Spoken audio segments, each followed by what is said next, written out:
નમસ્કાર, હું છું પ્રિયા અને તમે જોઈ રહ્યા છો જનતા કી જાણકારી ન્યૂઝ। નજર કરીએ આજના સમાચાર ઉપર। સોમનાથ કોરિડોર મામલે પૂર્વ શાસન દિનુભાઈ સોલંકીએ આપી પ્રતિક્રિયા। સોમનાથ કોરિડોરને આપ્યું સમર્થન।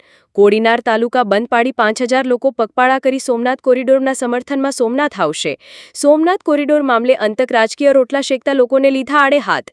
સોમનાથમાં પહેલા પણ સાધુ સમાજ દેવી પૂજકોના મકાનો તોડવામાં આવ્યા ત્યારે આ આગેવાનો ક્યાં ગયા હતા? પૂર્વ શાસન દિનુભાઈ સોલંકીએ નામજોગ પ્રભાસ પાટણ બ્રહ્મ સમાજના પ્રમુખ હેમલ ભટ્ટ, રબારી સમાજના પ્રમુખ બાલાભાઈ શામળા, પાલિકા પ્રમુખના પતિ જયદેવ જાની સામે કર્યા આક્ષેપો। મહાદેવના કોરિડોર પ્રોજેક્ટના સારા કામના ભાગરૂપે વેરાવળ નગરપાલિકાએ અહીંયા 27 કરોડ રૂપિયાને ખર્ચે વિસ્થાપિત કરવા માટે દુકાનો બનાવડાવી છે। મારે આપ બધાને પૂછવું છે, આ તપાસનો વિષય છે। મારે આપને કહેવું છે કે હેમલભાઈની કેટલી દુકાન અહીંયા પડી ગઈ હતી? કોઈ પડી હતી? તો એને 2 દુકાન કેમ ફાળવવામાં આવી? આ પણ તપાસનો વિષય છે। જયદેવભાઈ સોમનાથ મહાદેવની પૂંજાઓ કરે છે, એમનું યોગ્ય મહેનતાણું પણ મેળવે છે।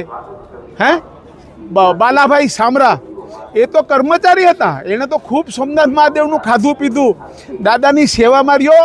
એવી એક હોટલની હજી બીજી 5 તમારી હોટલ બની જાય।